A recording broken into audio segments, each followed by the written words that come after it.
শুনতে হবে, শুধু ড্যান্স হবে না, গান হবে, ঠিক আছে? আমি যদি চলি আবার গান গাইতে চলে আসবে, ড্যান্স হবে না। গান ড্যান্স দুটাই হবে, সমানভাবে হবে। তোমরা যদি শুধু ড্যান্স ড্যান্স দেখতে চাও হবে না।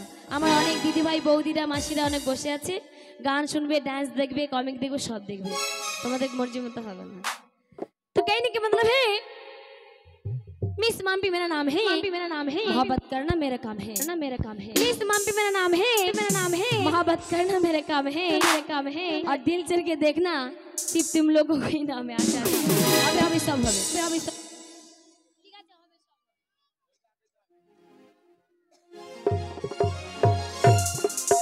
বন্ধু সব হবে বলে, ধৈর্যের ফল একটু মিষ্টি হয়। আস্তে আস্তে বসো, সব হবে, সবই শুনতে পাবে, সবই জানতে পাবে। তো শোনাবো এবার এখানে ড্যান্সের গান, তাই তো? বর্ধমান বীরভূম সব জায়গার বিখ্যাত।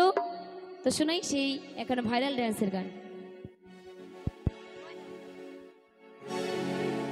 আমার মনে ময়না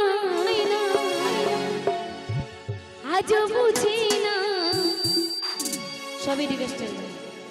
আমি বোঝাই কেমনে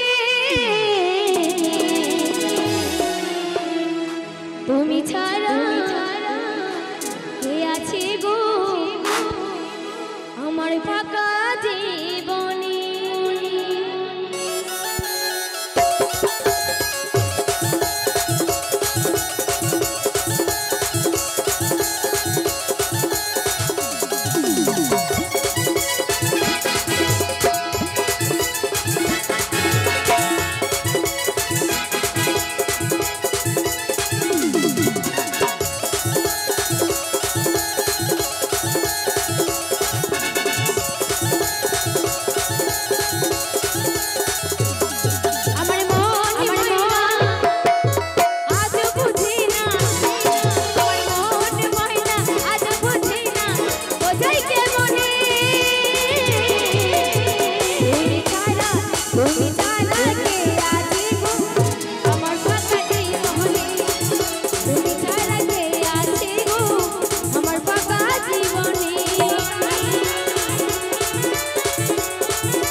বুঝি না মনে মইনা আজ বুঝি না ও দেখে মনে তুমি ছাইরা কে আছে গো আমার ফাঁকা জীবনে তুমি ছাইরা কে আছে গো আমার ফাঁকা জীবনে তুমি ছাইরা কে আছে গো আমার ফাঁকা জীবনে তুমি ছাইরা কে আছে গো আমার ফাঁকা